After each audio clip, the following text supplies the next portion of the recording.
네, 잘 어울립니까? 네, 저도 알고 있습니다. 잘 어울리는지.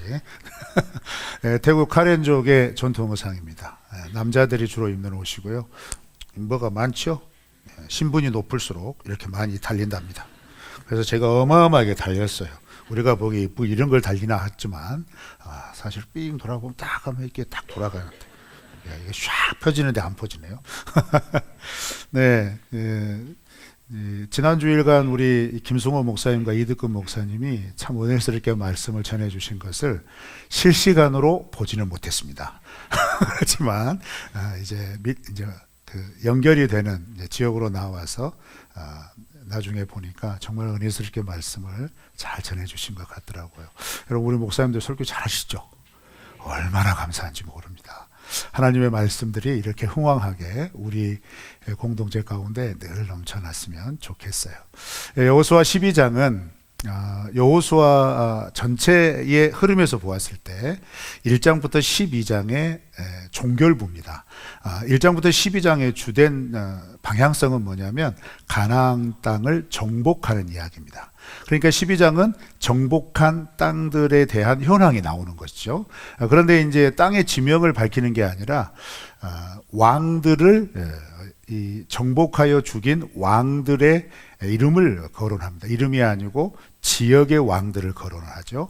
그런데 이 내용은 또 1절부터 6절까지는 요단 동편을 모세를 통하여 정복하고 그 정복한 후에 죽인 왕에 대한 그래서 이름이 실명으로 등장합니다.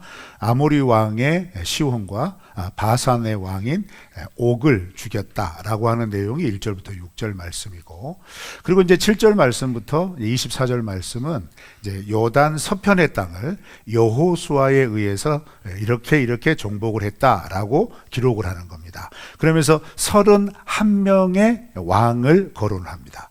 31개의 성읍을 점령을 했다는 얘기죠. 그러면서 이렇게 정리한 전체적인 정복의 이야기를 통하여서 이제 13장 말씀부터 22장은 땅 분배 이야기입니다. 땅 분배.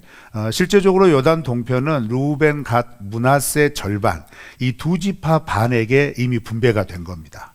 그리고 이제 1장부터 12장까지 정복한 땅을 13장부터 22장까지 13장부터 17장까지 에브라임, 유다, 므낫세 절반이라고 하는 이 5개 지파에 이제 요단 동편을 포함하여 5개 지파에 분배한 이야기고, 18장부터는 분배받지 못한 7개 지파가 땅을 분배받는 이야기로 펼쳐지고 그게 22장까지 이어집니다.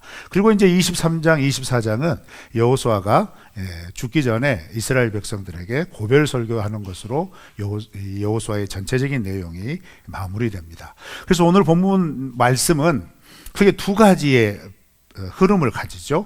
모세가 정복한 요단 동편에 대한 이야기, 그리고 여호수아가 정복한 요단 서편의 이야기에 대한 것을 집약적으로 설명을 하는 겁니다. 그러면서 이렇게 설명을 하면서 분명한 메시지를 보여주죠. 그것은 뭐냐면 여호수아 1장 3절 4절 말씀에 모세의 뒤를 이어 여호수아를 이스라엘 백성의 지도자로 세우고 하나님께서 여호수아에게 약속을 하셨죠. 네가 밟는 모든 땅을 내가 너에게 줄 것이다 라고 하면서 가나안 땅 경계의 지경을 말씀해 주세요. 그 땅을 너희에게 준다 라고 하는 이 약속이 이 12장에서 성취가 되었음을 먼저 확인시켜 줍니다. 하나님께서 약속하신 대로 이 땅을 우리에게 주셨다라는 겁니다. 그런데 이렇게 약속하신 대로 땅을 주셨는데, 그러면 이 땅을 어떻게 우리가 취할 수 있었는가, 어떻게 정복할 수 있었는가에 대한 이야기를 이 여호수아서의 저자는 모세와 여호수아의 이야기를 통하여 한 가지 주제로 압축을 시킵니다. 그것은 뭐냐면 바로 순종함으로 그 땅을 정복하였다, 이렇게 얘기를 합니다. 그래서 이 12장의 이야기는 모세와 여호수아의 순종 이야기예요.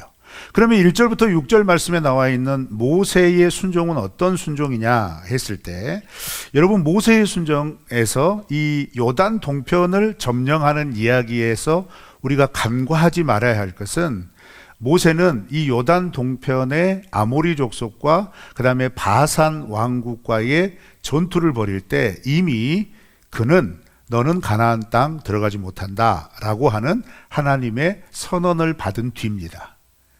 내가 들어가지도 못할 가나안 땅, 40년 동안 이스라엘 백성들을 광야에 이끌고 오면서 모세 구도 역시 바라보았던 게 뭐겠어요? 하나님이 약속하신 가나안 땅을 들어가고 싶었지 않았겠냐 이 말이죠. 그런데 하나님께서는 모세에게 너는 내 말에 온전히 순종하지 못해서 너가 가나안 땅은 밟지 못할 거다라고 하는 그 청천벽력과 같은 하나님의 선언이 광야 40년 말미에 받은 거예요. 마음이 너무 낙심될 수 있잖아요.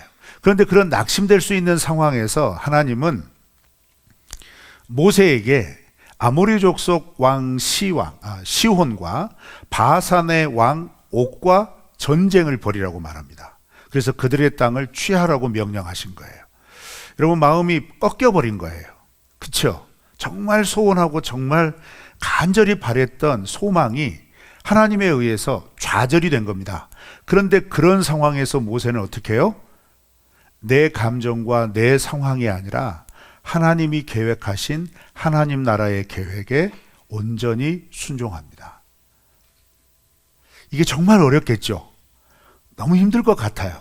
제가 모세의 입장이 되었을 때 들어가지도 못할 땅, 그 땅에 들어갈 백성들을 이끌고 마음에 어떤 신앙적인 기세가 확 꺾여버린 상태에서 간절히 바랬고 지난 40년 동안 참고 견뎠던 이유 중에 하나였던 그것을 내가 취하지 못한다라고 하는 절망스러운 그 상심되는 상황 가운데서 모세는 이스라엘 백성들을 이끌고 아모리와 바산의 이 아모리 족속과의 전쟁을 순종하며 그 땅을 차지하게 된 겁니다.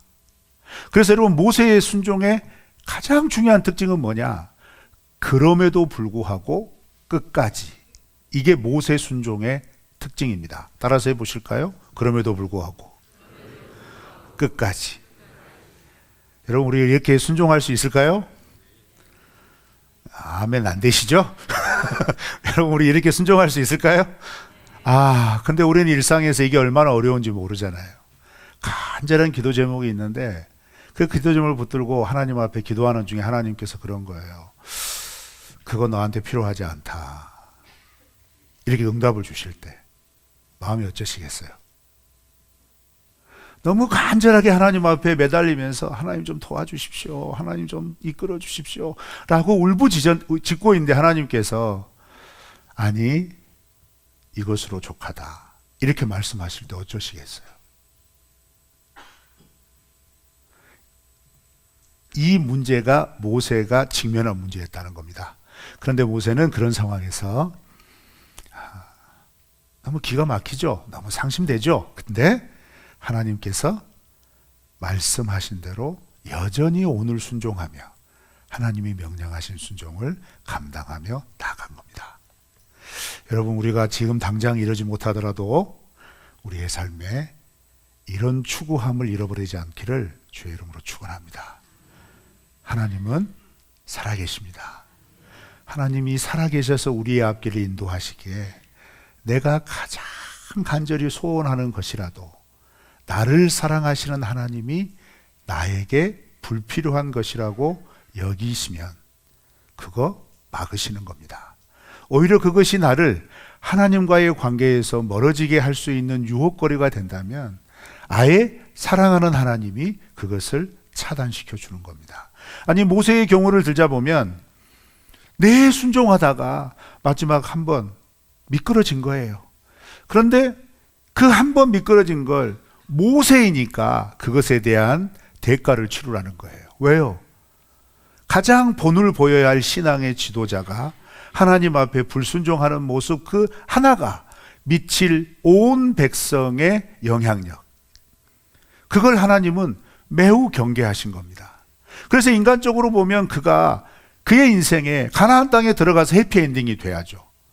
그래서 어떻게 보면 그가 꿈꾸었던 것은 가나안 전쟁을 자기가 마무리 짓고 평안하게 자기의 조상이 묻힌 곳에 묻히기를 원했을 거예요. 아브라함이 묻힌 곳에 묻히기를 원했을 거라 이 말입니다.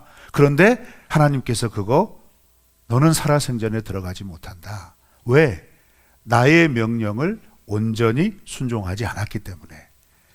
그러니까 수준대로 순종을 요구하신 거죠.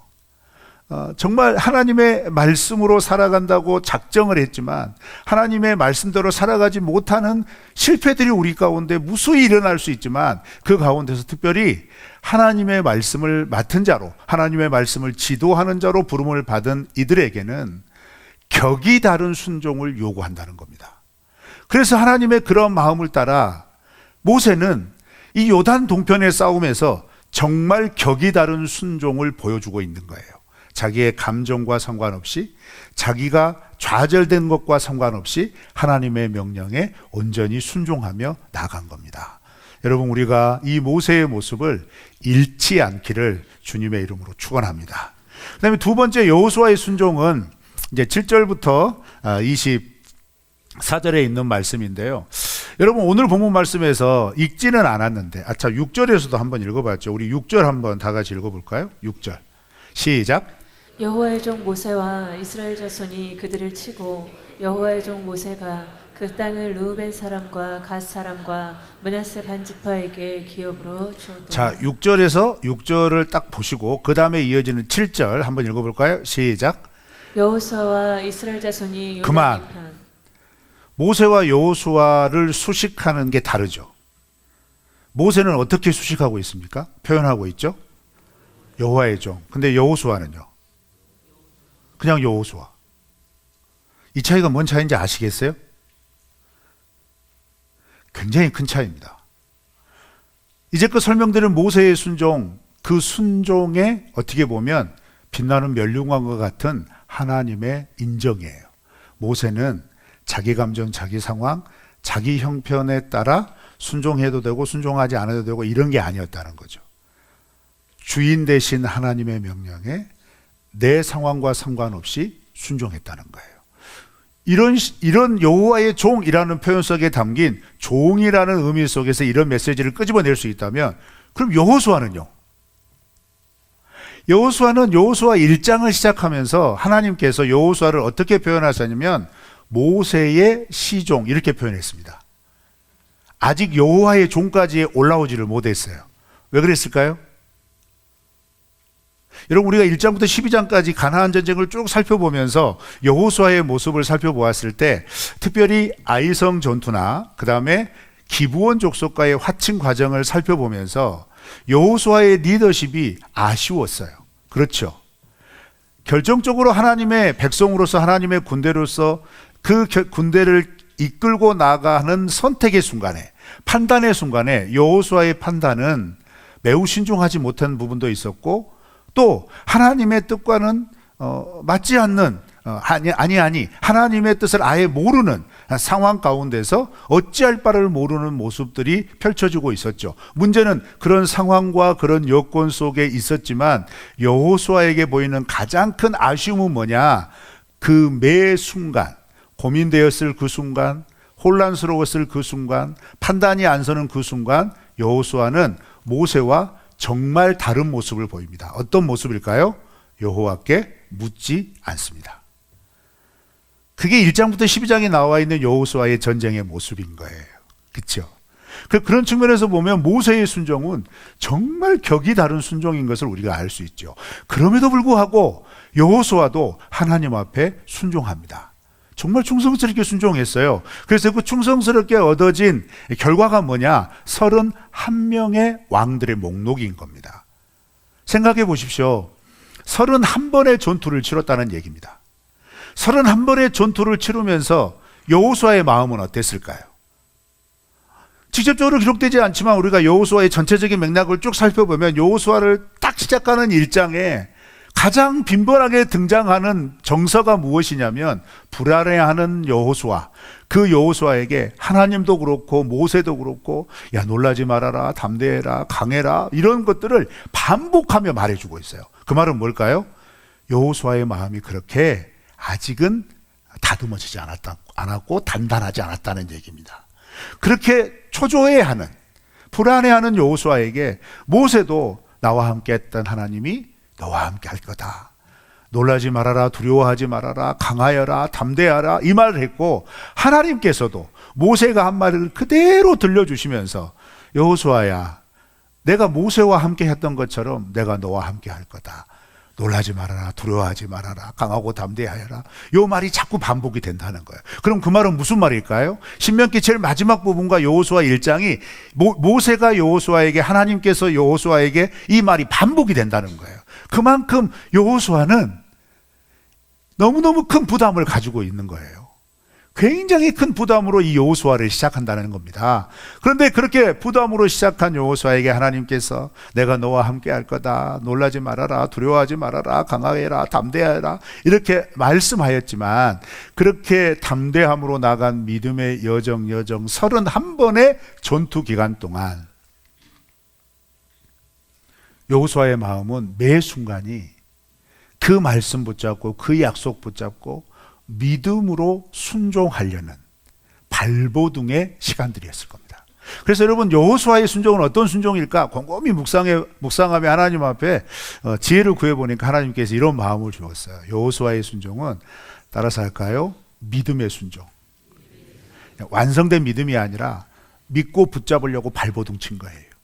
그 과정에서 하나님 찾아야 돼 찾지 못할 수 있잖아요. 하나님 응답 못 받았어도 그래도 좀 불안해도 그래도 계속해서 전쟁을 수행하잖아요. 그러면서 그렇게 모든 순간 속에 하나님께서 함께 하실 것을 믿음으로 바라보면서 하나님이 이 땅을 주신다고 하셨으니 하면서 그 전투의 모든 과정을 하나님 앞에 감당해 나와서 결국 31개의 성읍을 정복한 겁니다. 여러분, 우리의 여정도 그래야 되지 않을까요? 모세처럼 완벽한 격이 다른 순종 우리는 할 수 없습니다. 그렇지만 여호수아처럼 할 수 있어요. 어떻게 해요? 믿고 바라면서요. 내 마음속의 불안함과 하나님이 주시는 약속의 말씀을 붙잡는 믿음이 충돌할 때, 하나님이 주시는 약속의 말씀을 굳게 붙잡고 순종하며 나아갈 때 우리에게도 우리의 인생에 31개의 성읍을 허락하실 줄 믿습니다. 그게 하나님이 주시는 중요한 순종의 열매인 거예요. 자, 그러면 왜 여호수아서는 12장에 이 순종의 이야기를 펼쳐놓았을까라는 거예요. 분배하기 전에 이 이야기를 한 이유가 뭘까라는 것이죠. 자, 먼저 생각해 봐야 될 게 있어요. 여러분, 31개의 성읍을 점령한 이야기라면 한번 곰곰이 생각해 보세요. 가나안 땅에 31개의 성읍만 있었을까요? 그러면 100% 완전한 정복이죠. 그렇죠? 근데 여러분, 이어지는 13장 1절을 한번 읽어볼까요? 시작. 여호수아가 나이가 많아 늙음에 여호와께서 그에게 이르시되 너는 나이가 많아 늙었고 얻을 땅이 매우 많이 남아있도다. 뭐라고 시작해요? 얻을 땅이 매우 많이 남았다. 그러니까 31개의 성읍이 다가 아니라는 거예요. 그럼 도대체 가나안 땅에는 몇 개의 성읍이 있었을까? 모르죠. 성경에는 기록이 안 돼 있으니까. 그렇죠. 자, 그런데 한 가지 참고해야 할 자료가 있는데요. 이 비슷한 시기에 애굽에서 발견된, 즉 이집트의 역사적인 자료에서 발견된 기록이 하나 있는데, 그게 뭐냐면 애굽의 바로가 이 비슷한 시기에 가나안 땅에 150개의 성읍을 점령했다라고 하는 기록이 발견이 됐습니다. 그럼 뭐예요? 가나안 땅에는 최소 몇 개의 성읍이 있다는 거죠? 최소예요. 최소. 몇 개? 150개. 그러면 최소 150개의 성읍 가운데 지금 몇 개 점령한 거예요? 31개. 많이 점령한 겁니까? 많이 점령하지 않은 거예요. 완전한 정복이 아니라는 거죠. 그러면서 우리가 이런 수치상으로 비교를 해봤을 때, 그러면 하나님 우리에게 밟는 땅 모두 주신다고 그랬고, 하나님께서 정한 경계의 땅에 있는 그 모든 땅을 주신다고 하였는데, 그럼 이게 뭔가라는 거예요. 그래서 12장이 필요한 거예요. 왜요? 앞으로 점령해야 할 땅은 누구의 순종으로 차지할 땅이 되어야 한다는 것이죠? 이스라엘 백성들의 순종으로 차지해야 할 땅이라는 거예요. 모세의 순종으로 요단 동편을 차지했고, 여호수아의 순종으로 이스라엘 백성들이 요단 서편의 주요 성읍 31개를 차지했다면, 이제 정복하지 못한 땅은 누구의 순종으로 차지해야 할 땅이라는 거죠? 이스라엘 백성의 순종, 곧 나의 순종으로 차지해야 할 땅이라는 겁니다. 여러분, 이와 같은 원리로 한번 살펴보시겠어요? 예수님 잘 믿고 순종 잘하는 옆에 믿음 좋은 성도가 내 옆에 가까이 있으면 마음 든든하시죠. 그러지 않습니까? 내가 순종하지 않는데 내 가장 친한 친구는 순종을 너무너무 잘하는 거예요. 그러면 괜히 내 마음이 나도 순종하는 것 같죠? 아닌가? 그럴 텐데요. 그러죠? 그래서 아이고, 내 아내가 예수님 잘 믿으니까 저도 내 아내 따라 천국 갈 수 있습니다. 구원 주실 겁니다. 이런 심리가 있단 말이에요. 그렇죠? 그런데 여호수아서는 분명히 얘기하는 거예요. 순종은 나의 순종이어야 한다는 거예요. 그의 순종이 아니라는 거예요. 우리의 순종이 아니라는 거예요. 나의 순종이요. 내가 하나님의 약속의 말씀을 붙잡고 내 인생의 걸음을 걸어갈 때 그 순종으로 하나님의 약속의 말씀이 우리 가운데 성취되는 겁니다. 순종하시기를 축원합니다. 그래서 증거를 한번 볼까요? 자, 10절 말씀을 읽어볼까요? 읽지는 않았는데요. 10절 읽습니다. 시작. 하나는 예루살렘 왕이요 하나는 헤브론 왕이요 하나는 야르뭇 왕이요. 자, 여기에서 예루살렘을 점령을 했어요. 그렇죠? 예루살렘 왕을 죽였으니까 분명히 예루살렘을 점령한 거예요. 자, 그러면 이어지는 한참 뒤에 가가지고 여호수아 15장 63절을 볼까요? 여호수아 15장 63절 시작. 예루살렘 주민 여부스 족속을 유다 자손이 쫓아내지 못하였으므로 여부스 족속이 오늘까지 유다 자손과 함께 예루살렘에 거주하니라. 어라? 예루살렘 왕은 죽였는데 누구는 쫓아내지 못해요? 주민은 쫓아내지 못한 거예요. 그러니까 두 번째 중요한 메시지가 뭐가 있냐면 여기에 열거된 왕들의 목록은 실제로 그 성을 전투를 해서 왕은 죽였다는 얘기예요. 그런데 이 가운데서 대부분의 주민들을 다 쫓아내지 못했다는 얘기입니다. 그러니 이제 이 일이 어떻게 될까요? 그렇게 남겨둔 주민들로 인하여서 이스라엘 백성들이 고통을 당하게 될 수밖에 없다는 거예요. 그러면 남겨둔 주민들은 누가 쫓아내야 될까요? 여호수아가 아닙니다. 그 땅을 분배받은 그 지파가 쫓아내야 합니다. 그 땅을 분배받은. 그래서 이 여호수아 15장에는 어떤 사건이 있는지 아세요? 갈렙이 유다 산지 헤브론을 나에게 주십시오. 이 땅은 40년 전 정탐하고 돌아와서 하나님이 나에게 주시겠다고 한 땅입니다. 그러니 내가 이 헤브론을 취하겠습니다 라고 얘기해요. 그 말은 뭐예요? 아직 취하지 않았다는 얘기죠. 그런데 헤브론을 취하지 못한 가장 중요한 이유가 뭐냐? 40년 전에도 그랬고 지금도 그러고 아낙 자손이 삽니다. 거인들이 산다는 거예요. 그래서 누구도 그 헤브론을 올라가서 이걸 취하지 못한다 이 말이에요. 그러니까 갈렙이 그 노년의 갈렙이 여호수아에게 말하는 거예요. 여호수아, 이 땅은 제비 뽑지 마시오. 이 땅은 당신도 아는 바와 같이 하나님이 나한테 준다고 그랬어. 내가 이렇게 나이 먹었지만 하나님이 주신 그 약속 붙잡고 내가 그 유다 산지 헤브론 올라가서 이 땅 취하려고 합니다. 나에게 주세요. 이 산지를 내게 주소서. 그날에 주께서 말씀하신 그 땅을 내가 취하리이다. 이게 백성의 순종인 거예요. 여러분, 우리의 삶도 이런 순종이 있으시기를 주의 이름으로 축원합니다. 말씀의 사역자들을 통하여 하나님의 말씀에 대한 의미가 깨우쳐지고 그 말씀이 내게 하나님이 내 마음속에 새겨 주셔서 나도 이 말씀이 내 일상의 삶 가운데 내 인생의 지경 가운데 펼쳐지기를 원한다 라고 하는 소망을 품으셨다면 그 말씀을 따라 순종하는 일상이 되시기를 바랍니다. 그러면 그곳에 하나님의 통치의 은혜가 임할 줄로 믿습니다. 풍성해질 줄로 믿습니다. 또 한 가지 예를 들어볼까요? 여러분, 여호수아 18장 1절 2절 말씀을 한번 읽어보겠습니다.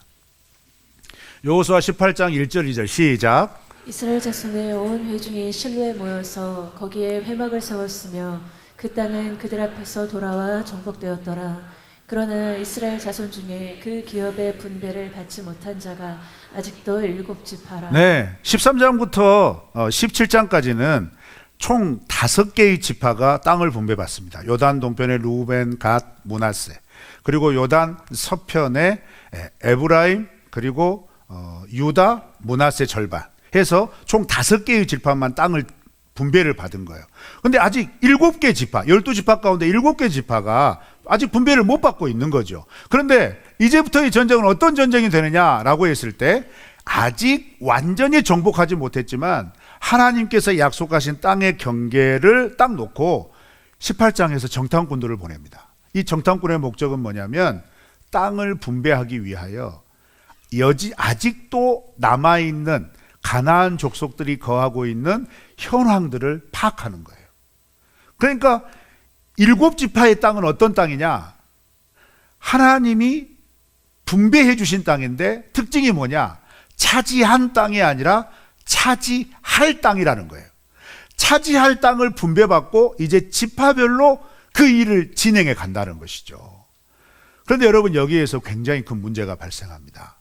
역사서의 큰 흐름을 보았을 때 여호수아서와 사사기는 맞물려 있습니다.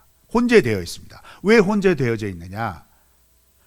이 순종을 제대로 못해요. 백성들이 온전히 그 땅에서 하나님이 명령하신 대로 가나안 족속들을 쫓아내지를 못해요. 그러니까 어떤 일이 벌어지느냐? 이제 역으로 그 가나안 족속 남은 사람들이 이스라엘 백성들을 괴롭히기 시작한다는 겁니다. 이렇게 괴롭히기 시작하면서 이제 또 어떤 문제까지 생기느냐? 여러분, 사사기에 등장하는 중요한 지파가 있는데 단 지파입니다. 그래서 여러분, 지금 오늘날 우리가 성경 시대를 딱 놓고 보았을 때 이스라엘의 영토는 언제냐 했을 때 단에서 브엘세바까지 이렇게 돼 있거든요. 그런데 여러분, 단 지파가 분배받은 땅은 가나안 땅 중앙부예요. 중앙부거든요. 그런데 왜 가장 북쪽 끝에 단 지파가 자리 잡게 되었을까? 하나님이 차지할 땅으로 주신 유다 산지 중앙부가 아니라 사사시대의 특징이죠. 이 단 지파가 그 땅을 정복을 못해요. 안악자손이 있고 철병가가 있으니까 도무지 자기들의 힘으로 감당하지 못하니까 어떻게 하냐면 하나님이 차지할 땅이라고 주신 그 땅은 포기해버리고 돌아다닙니다. 그 돌아다니면서 발생된 이야기가 사사기 19장 20장의 이야기예요. 매우 기가 막힌 이야기들이 다 펼쳐지는 겁니다. 그런데 그렇게 해서 그들이 올라가서 차지한 땅은 어떤 땅이냐? 자기들의 눈에 보기에 너무 좋은 땅, 가나안 땅의 가장 북쪽 헐몬산 기슭에 자리를 잡습니다. 그럼 무슨 말이죠? 이건 대표적인 거예요. 이스라엘 백성들의 가나안 땅 가나안 정복의 후반부는 모세가 그랬고 여호수아가 그랬듯이 하나님께 순종하며 하나님의 말씀을 의지하며 우리와 함께 싸우시는 하나님을 신뢰하며 나가는 걸음이 아니라 그 하나님보다는 내 능력, 내 안목, 내 계획 여기에 함몰되어져서 온전히 땅을 차지하지 못하는 비극이 일어나게 되는 겁니다. 그래서 여호수아 12장의 중요한 기록 목적은 뭔지 아세요? 앞으로 펼쳐질 지파별로 정복할 땅, 지파별로 차지할 땅은 어떻게 차지하느냐? 너희들의 능력으로 차지하는 게 아니다. 너희들의 규모로 차지하는 게 아니다. 오직 여호와 하나님을 의지하고 신뢰함으로 차지하는 땅이다 라는 것을 분명하게 가르쳐 주는 거예요. 그럼 이 말씀이 오늘 우리에게 어떤 분명한 메시지를 줄까요? 여러분, 우리가 예수 그리스도를 믿고 난 후에 하나님이 우리와 함께 하심을 믿습니다. 믿으십니까? 그런데 그 하나님이 함께 하시는 실제적인 증거, 실제적인 누림은 무엇을 통해 우리 가운데 펼쳐지게 될까요? 우리가 그것을 누리게 될까요? 순종함으로요. 기록된 말씀을 순종함으로 나와 함께 하시는 하나님을 실제하게 됩니다. 그래서 여러분, 순종이 중요합니다. 그래서 순종을 이렇게 정해진 시간에 예배드리는 것으로 등치시키지 마세요. 순종은 하나님의 기록된 말씀이 내 생각을 주관하고 내 행동을 변화시키고 하나님의 마음과 뜻이 내 삶을 통하여 구현해내도록 나의 이기적인 욕심을 무릎 꿇리고 하나님의 뜻이 나를 통하여 드러나도록 끊임없이 하나님 앞에 몸부림치는 겁니다. 그래서 우리는 끊임없이 말씀을 읽어야 하는 거고 끊임없이 말씀을 묵상하며 성령께서 그때그때 순간순간마다 나에게 주시는 말씀의 힘으로 순종하며 나아갈 수 있도록 도와주시는 거예요. 그렇게 살아갈 때 하나님의 놀라우신 은혜가 그 순종하는 사람의 삶의 실제가 되는 겁니다. 내가 정복해야 할 내 인생의 땅이 되는 겁니다. 이와 같이 순종하는 삶을 사시기를 주의 이름으로 축원합니다.